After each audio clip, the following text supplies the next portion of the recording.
good to, and it happens to be Thursday. So, on Tuesdays and Thursdays, we generally do our podcast at night, and we're super excited because we have a guest. Well, good evening, everyone. This is Carol Sue, aka Naughty Boss, live from a very loud, and I'm going to explain that after, TwoSistas. Hey, good evening, everyone. It's Janis, aka Wellness Diva 5.0, soon to be 6.0. I'm still cracking up about that, with a different hairdo today. So I'm kind of excited by that as well. And that's been 8 months in the making. So, that's what's trending today for me. But obviously today we have a guest, and she happens to be a friend of mine. So I just want to let everybody know that. We met through an anthology that we did last year, called Thriving Beyond Crisis, Conversations with Resilient Entrepreneurs. And we want to welcome this evening to the TwoSistas podcast family, Wendy. Welcome, Wendy. We're so excited to have you on. Thank you so much. I'm so excited to be here with you ladies. Appreciate it. Oh, well, this is awesome. So, as I said, we were in the book together last year, but you are also an author in your own right, having done a couple of your own books, as well as the host of your podcast called a Juice Pear Podcast. Yeah. So, what do you think of my sign? I just got Juicy it. what? A Juice Pear. A juicy affair? A juicy pear, as in fruit. Pear. Oh, juicy bear. No. Pear, as in fruit. As in fruit. Pear, like fruit, a juicy pear. I'm like, okay, bear, affair. Affair, I could see juicy, I guess, for some people anyways. A juicy story. We just changed the name of your podcast. And that's because you both were saying bear or pear at the same time, which sounded like bear. Now I get it. I'm on the same page. Okay. Wendy's also on, her podcast is also on Good Pods. Oh, awesome. Very good. Yeah. Congratulations. So take us back to when we did the book together, but I think your book came out, the one that came out before the anthology. Yeah, so it came out in 2019. It's called A Gray Resort, and really it really changed my life. It took a lot longer to write than normally. It took about 8 years to write. I was in the throes of parenting. So I have 2 sets of twins, and they were youngsters then, so I didn't really have a lot of time to do anything other than mother them.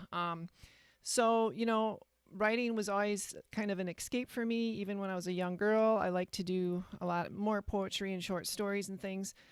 But it was sort of an escape, and I kind of got back into that. So really, I grew up in a small northern town in Wisconsin, and I grew up on a really lovely resort. It was on a lake. We had a pool. We had 8 cabins. I didn't realize then how good I had it. And it was just a great time to be, it was just a great time. It was during the 70s and 80s. My parents were very giving people. They loved to entertain. They loved to have these parties, right? So people would get wind of these parties, and, people from in town would come in. Everybody that stayed on the resort would attend, and all of the neighbors would come. And I would remember being a little girl bumping into these people. Basically, it was just like, my dad would be the grill master. He would get all this food together, and it would be just kind of like a giant picnic. And then afterwards, he would get his guitar out and sing and play. And it was just a fun time. And in addition to that, there were some paranormal things that happened at a resort. And I thought, what? This would make a great premise for the book. So I came up with A Gray Resort. And I won an award for it. And I've got a lot of great reviews. And it was something that I really felt like I wanted to, it had to come out. I always wanted to write. I always wanted to write a book, and I just went ahead and set myself out to do it.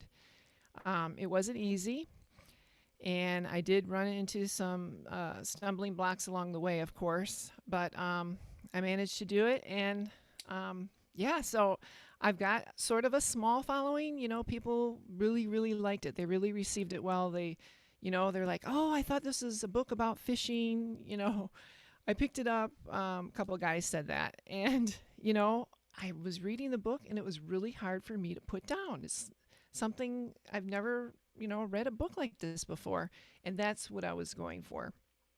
So I would say it's kind of, you know, it's fiction, but it's kind of based on my experiences. I would call it like a romance slash, but I hate to say that because people have a lot of preconceived ideas right away. Like, oh, you know, it's not a cheesy romance.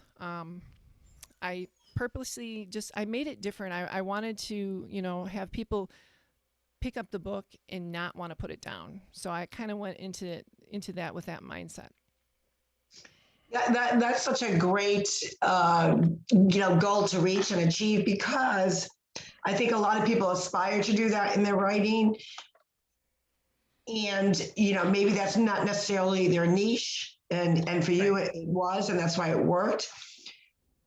So I think that, you know, you already had this notion of where you wanted to take the reader. You already had a vision, and it doesn't mean that other authors don't have those same visions, but because you wanted to create something more so, because I think there are some authors that kind of think along those lines. Like, I just want to take them to a place where they cannot put this book down. Like it's one of those times where, you know, it's one of those books you're going to read like either in 24-hour period, or it's just going to take you a couple days. Kind of like even like a short series on Netflix or whatever it may be, like, oh my God, and it goes right to the next episode. And you're like, well, I just can turn the page and then I'm on the next chapter. So I kind of like that. I like that feedback from you on that aspect, that you actually thought of that. Yeah, thank you. When I was writing the book, I just feel like if anyone wants to be a writer, if they want to have a book published, you know, really just kind of go in and just kind of look within, and what lights your fire, what, you know, what makes you excited. And for me, it was sort of, I kind of took it like, you know, when we meet our first love, the first feelings of that, and how wonderful it is. And, you know, it's all elation, and, you know, it's just very magical. And I wanted to capture that, but I didn't want to do it in a cheesy way. And I didn't want to do it in, you know, I took my book right to the very edge before, if you know what I mean, before it would become a different kind of a book. And I took it right there. And I did that on purpose, because I always, you know, I just wanted to capture the reader's attention. And I think I've achieved that. And it also, if you want to write a book, it's imperative that you have other people other than yourself look at the book and give you constructive criticism. Now, you know, everyone has their own ideas of what they think a book, you know, should be. But also you don't want to lose yourself too in your vision. You want to stand firm. And I mean, if you believe in it, you believe in it. You're going to find your core group of followers or people that want to read your stuff if you believe in it. But you also got to be open to, you know, constructive criticism as well. That is so true, because I'm a firm believer in constructive criticism. And obviously, if you ask the question, you should be well-versed to not just hear it, but to listen to it. Because I'm a firm believer in constructive criticism can really be the best form of flattery. Like, hey, I like the way you took the story this way, but maybe, you know, I would have suggested maybe doing this chapter this way. And what you mentioned too about sticking to your vision is so very important. And I guess too, the process of, you know, I think you said it took you about 8 years to write the book, obviously with 2 sets of twins, God bless you. And by the way, how old are your sets of twins, if you don't mind us asking? Yeah, no, the older set are going to be 18, so they're seniors. They're going to graduate in about a month. And the younger set are, they just turned 15. So you had to think about that. They're freshmen. So they're all in high school together, which is pretty cool. Oh, wow. I know. I'm always running around, you know, taxi driver to, you know, the younger set. And it's, it's a lot of organized chaos. It is a little easier than when they were younger, though. I have to say, when they were younger, that was. I love that whole mindset of organized chaos. Oh my gosh. Yes. Now, I were mean, you also in the service when you had your children? no, I was in the service so long ago. I was in my 20s. It was like in a different lifetime ago. Yeah. I didn't even want kids at all in my 20s, to be honest with you. I didn't. I didn't. And then, as I got older, I was in the service for 4 years. Well, I, thank you for your service. oh, thank you. It was, I learned a lot of great things from the military.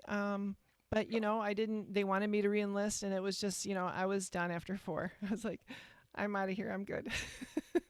And I there's, got, what, and there's, a lot of people do that.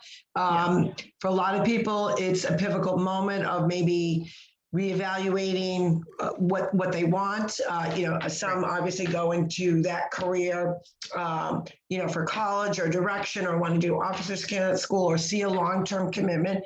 And others say, you know what, I want to serve in some way capacity and see if this is a fit for me. And I think it's honorable for anybody to take that oath, because it's a calling for 4 years, for 8 years, for a career, whatever it may be. It's still a calling, even if it was for that particular time period. And that is to be commended. He obviously gave you some insight into what most people are not really privy to. yeah, no, thank you. I appreciate that. Yeah, I didn't realize what I was getting into. That could be a whole new, I could write a book about that. That was, my first couple of years were pretty rough. It wasn't easy, for sure. I was married for a short time, divorced. That was very messy. It was not easy to navigate. And, I didn't want to stay in the service, to be honest with you, but I saw it through. I did the 4 years. And they ended up wanting me to reenlist. And I'm like, no, I don't, I'm good. But, I did gain a lot of different skills, life skills. And, I'm glad I did it, but I don't know if I would do it again, to be honest. I don't know. Too, I think at that time, when people do enlist, they don't, I think you're very common in that regard, Yeah. that you don't know what you're signing up for. Right. I mean, Yeah, you truly don't until you're in there. And especially, I'm not sure how long ago that was, but it sounds like it was, probably 20 plus years anyways. Yeah. Somewhere around there. And let's be real, times are probably a little bit different for a woman to be in the service than they are today as well. Oh, absolutely. That's got to be a big factor. Yeah, I mean, they want you when you're young because, you're easier to, train and things, and you don't really necessarily know what you're getting into. And, there are some good things about it though. If you love to travel, if you want to get money for college, learn a trade, learn a skill, there are, a lot of phenomenal things about it, and it's not for everybody. But yeah, it was so long ago though, but I am glad that I did it. Awesome. And in fact, your chapter in the Thriving Beyond Crisis was a story from when you were in the service, which I have a lot of wild stories like that. There was like a 18-month period where it was crazy. I must have had like a guardian angel sitting next to me, because I was in some situations that now that I have teenagers now, and I'm thinking, oh my gosh, I wasn't that much older than they are. And just incredible. That story in that book, by the way, that wasn't easy to write. It's a short like all our stories were short stories, but it just seemed like, I don't know, I remember like for hours poring over it, making sure it was edited right and all that. That wasn't easy, was it? No, and it wasn't for me either. But I mean, I was like, oh, this is going to be piece of cake. It's a short story, but I don't know. It wasn't a piece of cake. It was anything that you got to edit is not always easy, especially with programming. That's actually, I just currently went through something regarding grammatical errors. And the funny thing about it is you rely on technology. Yep. And I purposely wrote something after the fact, grammatically wrong with misspelt words. Yeah. And it's still, I took a picture of it and Microsoft Grammar checked, spelling checked. I'm like, you're full of crap. Yeah. Because I know that there's errors in it. So it's kind of one of those things where you you rely on the technology piece to your computer. Right. And then hopefully there is an editor involved has their own team double checking things, because it's, sometimes you're in that moment of passion that you're writing, and Oh, you're for in the sure. groove, and you're not even paying attention to, oh, did I put a period? Did I put a comma? Oh, is that a read-on sentence? Does that make sense? Like, you're just like so in that moment. Well, you can drive there are yourself the grammar, nuts. there are the grammar police out there that really Oh, ridicule well, you. yeah, well, that's the case. They really have nothing else going on. If they're like out there, like, oh my God, this is I mean, I could see if you had, like a sign that you made and it was posted on the road and it was quite clearly misspelled. Well, then, yeah, maybe then, I don't know, you should say something or call somebody out on it. But, if there's like a little, I don't know, in a message, let's say, or if someone's just doing a comment on Facebook.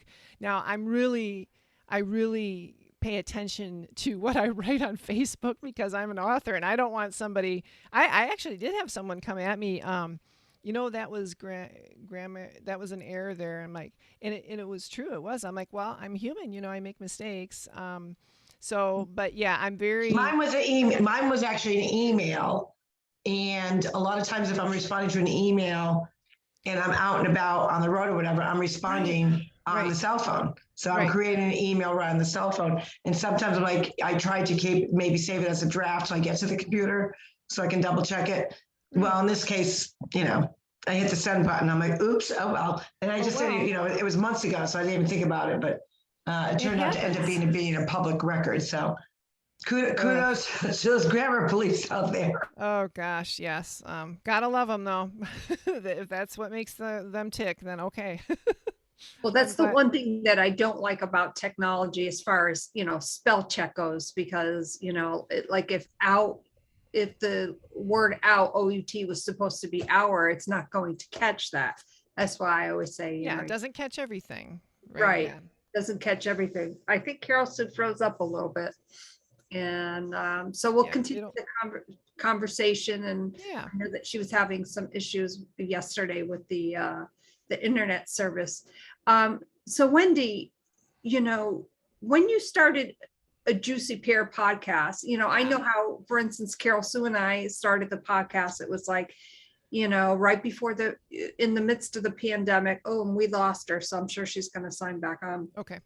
In the midst of the pandemic. And we decided to work together with our wellness, with our wellness business. And then a couple of days later, I said, hey, we really should do a podcast. And she was like, yeah, okay, you get it up and running. And boom, that was it. She hung up the phone. And then I was like, oh my God, like I know nothing about doing a podcast. And here we are. This is podcast, I don't know, 430, today would be 437 episodes. Oh, congratulations. Thank you. That is really an accomplishment. That is a lot. Thank you. And wow. We've learned, of course, as we were talking before we came on recording about the process that, that it's developed over 2 years on how we run it. And it is a lot of work, but it's something that we love and that we're very passionate about. 400 some episodes. Is that, you must do it more than once a week, don't you? We record 5 days a week typically. Oh, I was going to say that's a heck of a lot of episodes. Yeah. And originally when we started, we were 7 days a week. And for the first, here she is again, for the first, I don't know, month or so, but then we're like, you know what, a little much. It was a lot. Right. And we wanted to make sure that we got it right. And then obviously we started adding, having guests on. But when, excuse me, when you started your podcast, like what, I love asking this question, like what was the thing for you? Like, hey, I want to start a podcast, or I guess it would be a good idea. Like what was the premise behind you starting the podcast? Well, really, it was funny. I was kind of sitting at a bar and grill with my friend Sean. Okay. So Sean was a co-host with me up until a few months ago. Mm-hmm. But I suggested to her, because our podcast started during the pandemic as well. It was pandemic baby. really, I wanted to start it because I was really tired of hearing all the negativity all around us. I was really sick of it, like everybody else, right? It was just like this great big gray cloud, and it would not leave, and it just kept getting worse and worse and worse. And basically, I just thought, why don't we do this thing, do something fun? We get to meet really cool people, and we can, uplift each other and have some positive stories, fun stories, interesting stories, and do some storytelling and kind of get away from the negativity of all the news outlets, just something a little bit different. So that was my mindset going into it. And yeah, so I host it by myself, and I love it, and it's fun, and I really enjoy doing it. It is a lot of work. I did have to take a class on how to do a podcast because I suppose I could have, Googled it or YouTubed every single question, and I would have been doing that for days and days. So yeah, I did take a class, and that was quite helpful. But there was quite a learning curve with everything, as you know, all the things that you have to get ready for. And but yeah, it's great. I love doing it, and I love the people that you get to meet because of it. Oh my gosh. Yeah. I mean, Carol Sue and I had a doctor from California who heard our podcast and then contacted us, Dr. Cavey. Oh yeah, wow. excellent. An anesthesiologist, and he's wow. the nicest man. And we meet so many unique and interesting people along the way. And my gosh, and he's on TikTok. Yeah. And he's got like over 300,000 followers. And I'm like, wow, That's cool that he contacted you guys. That's cool. He just Yeah. wanted to come on and talk about what he does, or Well, yeah. it's interesting that he did, and what he brought really a different perspective from an anesthesiologist that you don't. Definitely is not really something that they practice in the medical. You don't learn about it in the medical field when you're training. But how it was to really connect with that patient at least 24 to 48 hours before they're on the table, because he really explained the whole medical procedure of anesthesiology, and it's really your last step before death. And it was, that blunt. Of where the state of your body goes into. Right. And the fact that if you talk to the patient like their first name, make that little bit of connection with them, so then when they go under, they have a more pleasant experience of coming out, and it actually leads to a better road for recovery purposes. Mm-hmm. And he actually, one of the things that I thought was magical about what he said is a lot of times he'll call the patient at home a couple days ahead of time. And he says a lot of times, with spam or whatever, they don't answer. He leaves a message. Right. Because how often do you normally hear from, say, the main doctor, or you might hear from the hospital, double checking, you got to fast, you got to report to, the OR, the hospital this time. No one ever hears from the anesthesiologist.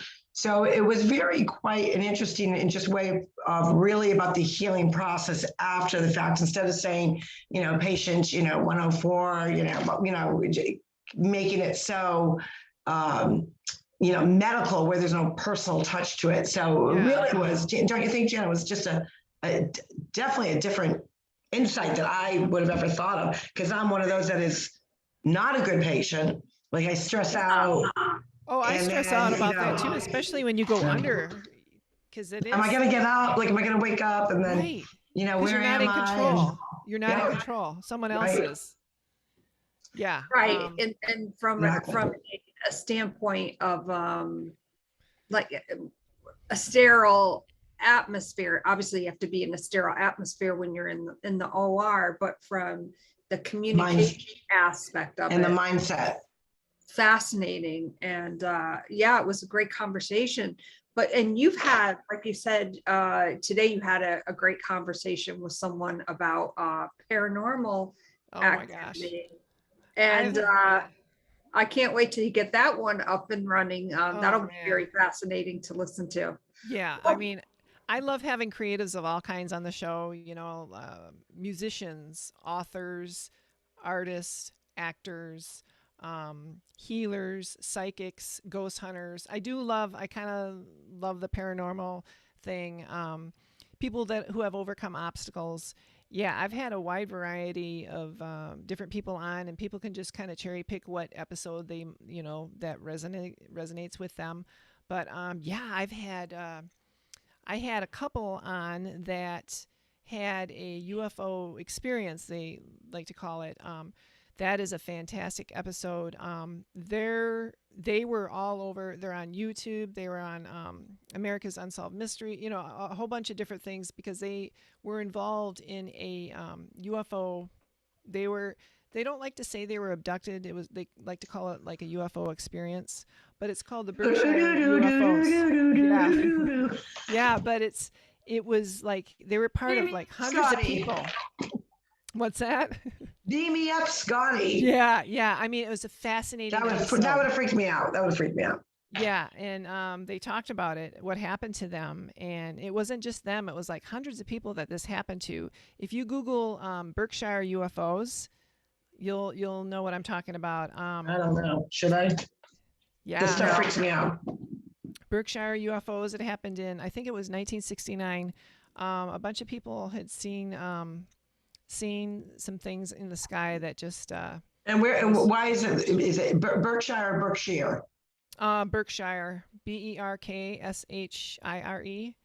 And Berkshire. Is that the name of the town? They just called it Berkshire UFOs. So yeah, I would assume. But and then Tom Reed, THOM Reed, and just Google that. But yeah, I interviewed him. That was a wonderful episode. I want to have them back on again. But yeah, I've had ghost hunters on too. Ghost hunters, Jesus Christ. I mean, I've had people. I had somebody on my show that saw a gnome. What?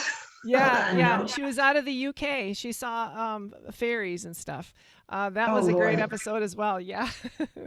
I'm not there to judge. I love to interview, and I just let the listener. I think that's again showing variety, because a lot of people are definitely into that stuff or connect with that stuff, and absolutely. So there's no shame to that game of gnomes and UFOs.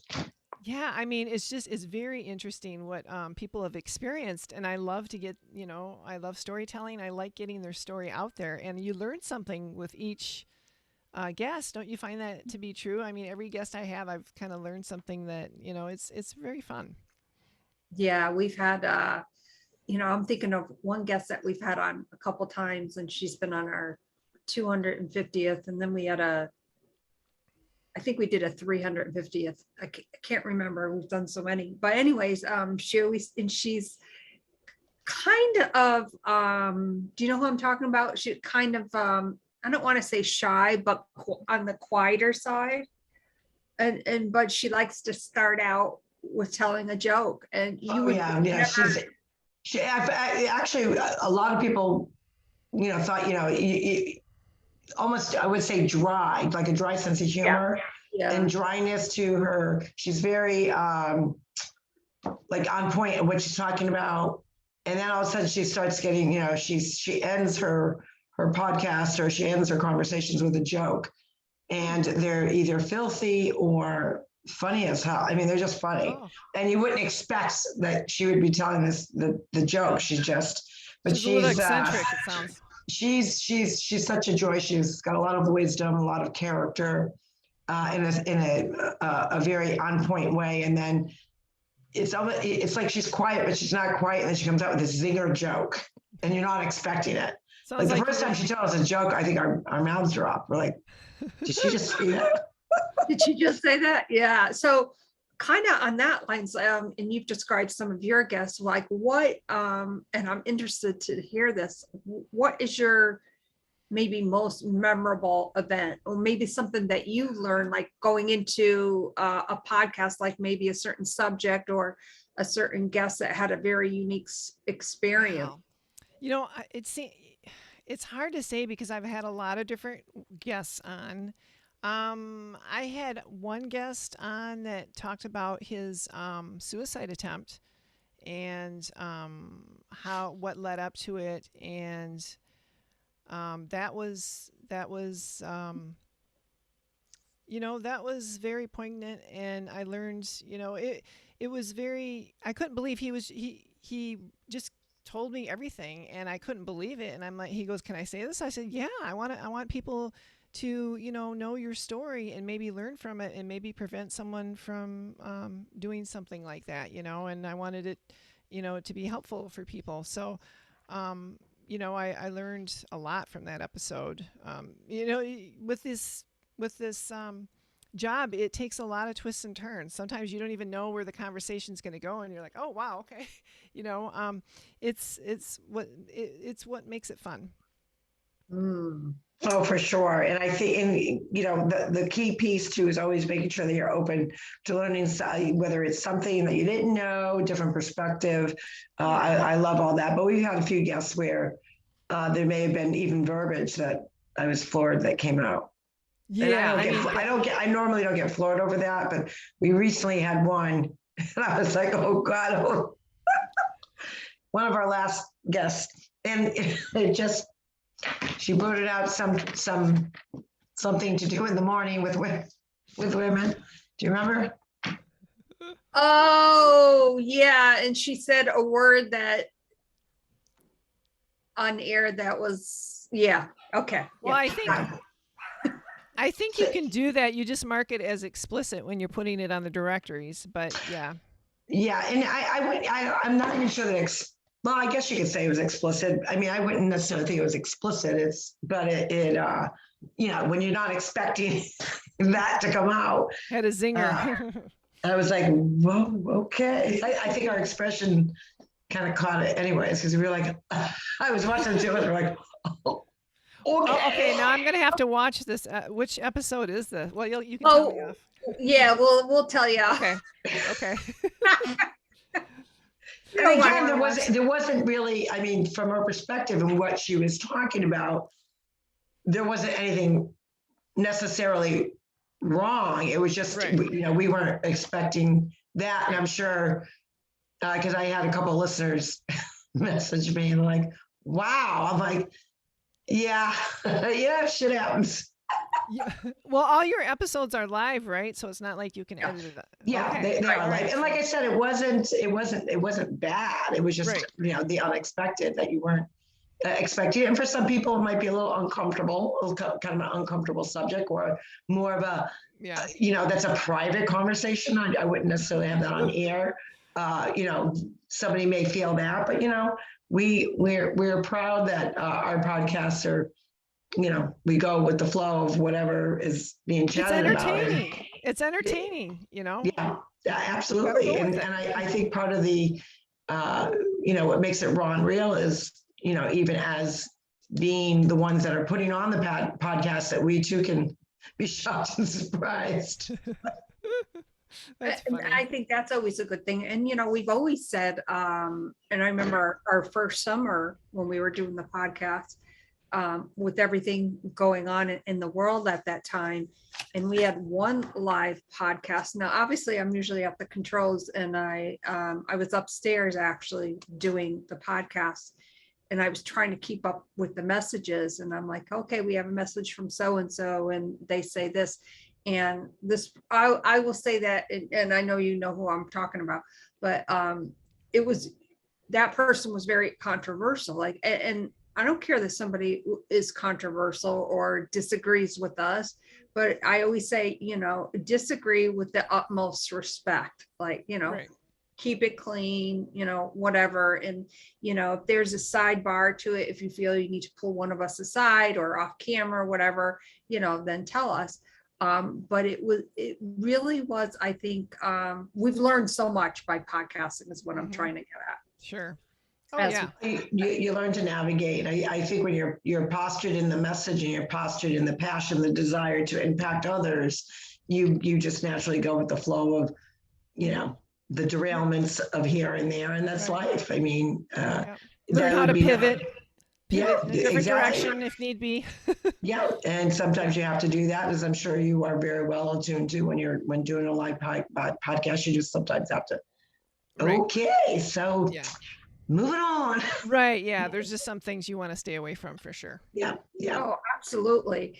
And obviously we'll have to chat at some point, as far as the editing part of the audio. I recently, because we have our video channels, YouTube, Rumble and BitChute. So, and I'm learning a lot about YouTube and editing videos and, Yeah. so we'll have to swap some stories with that. Wendy, how can, I know that you, a Juice Pear Podcast, I think you have a Facebook group or a Facebook page. Yeah, so I have both actually. A Juicy Pear podcast. I have a Facebook page and a Facebook group. The page is where the episode is connected. If you don't have Spotify or Pandora, we're on all the major directories, but you can just listen to it right from Facebook, which is nice. I connected that up, and we have a website, ajuicypearpodcast.com. And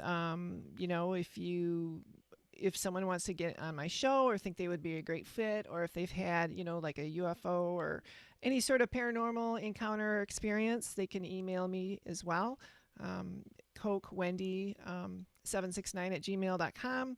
I'd be happy to look it over. And I also have my author stuff too. I have Wendy M. Kok author on Facebook. And my second book just came out end of January too. It's called An Awakening.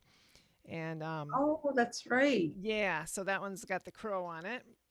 Oh, okay. Yeah, That's awesome. Yeah, thank you. And that did not take 8 years. I wrote it during the pandemic. And really, it's sort of like book 2 to A Gray Resort, but you wouldn't necessarily have to read A Gray Resort to understand An Awakening. And it was just very fun to write. Oh my gosh. A lot of different characters in the book. Some are people I know. I changed names and scenarios and things. And some people, obviously, if you read it, as characters that I made up. But that was very fun. Very fun to write, not necessarily fun to edit. That part was. Yeah, the editing process is always tough. That is for sure. is. Wendy, we want to thank you so much for being on. Carol, so any closing remarks or? No, I enjoyed it, and I look forward to following you and also listening to about these UFOs. You have to, I'm yes. intrigued, a little nervous, but intrigued. Yeah. Thank you so much for having me, ladies. I really appreciate it. It's been a lot of fun. Thank you. Awesome. And thank you for taking the time out of your busy schedule, especially with two sets of twins. God bless you. And so an exciting time for you and your family with the upcoming graduation for sure. Hey everyone, it's Trending Thursday at Night with Two Sisters. What's trending in your world today and how will you make a difference? So what is trending? Before you go, we got to hear it. What's trending for you, Jan? The new hairstyle. That's looking pretty good. For me. And Wendy, what's trending for you? For me, I would have to say dry shampoo. I used about 10 pounds of it before I got on the show today because I didn't have time to wash my hair because I have 4 teenagers. They wouldn't get out of the bathroom. So I had to use. So I got two things trending. 2 things I heard today, or one I saw, one I heard, which I'm going to be trying. The first is a salon that uses everything is organic, even the color. I'm a little skeptical because I'm like, organic, coloring for people that have gray hair. This should be interesting. So that's kind of trending, very up and coming salon. And the other thing is literally, I thought we were being inundated by, bombs. I didn't know what was going off. And the Blue Angels is here in Vero Beach for a air show. And where our home is in the flight pattern. So needless to say, I saw a lot of planes coming very close to the house, sideways, ups and down. I was running around. I was trying to take a video. My heart was palpitating. I was shaking like a leaf. But that is what's trending in Vero Beach. And it was loud. When I say loud, it was loud because literally I could look up and I could see underneath the plane. That's how close they were. So I did get some good shots, but it was pretty noisy here today. It's going to be like that all weekend long because the actual air show is Friday through Sunday. So, Oh my gosh, I would love that. Oh man. yeah, I mean, once I got over the initial, oh my God, what's happening? Because, Right. we do live close to the airport and, obviously you're not used to seeing those kinds of what they look like fighter jets. Yeah. And I'm like, oh my God, is there something going on in the world I don't know about? And I saw only one yesterday. And then, I was reminded today about the air show. I said, oh, that must have been what I was seeing. And then today it was nonstop, like nonstop. And it was just cool to see them. Although there was one pivotal moment where I did literally screamed. The four were in formation going one way. And then all of a sudden I saw, like out of my side vision, another one coming that purposely obviously went underneath, and they did some movement. I was like, oh my God. Yeah. So I was a little nerved up by it, but it was pretty impressive, loud and impressive. So that's what's trending here.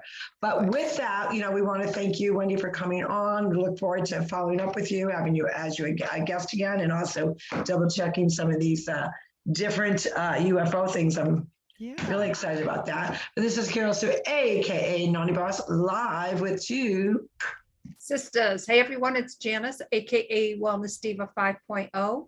We will see you tomorrow morning for Fantabulous Friday. Have a great evening, everyone. Bye for now. Bye now. Bye.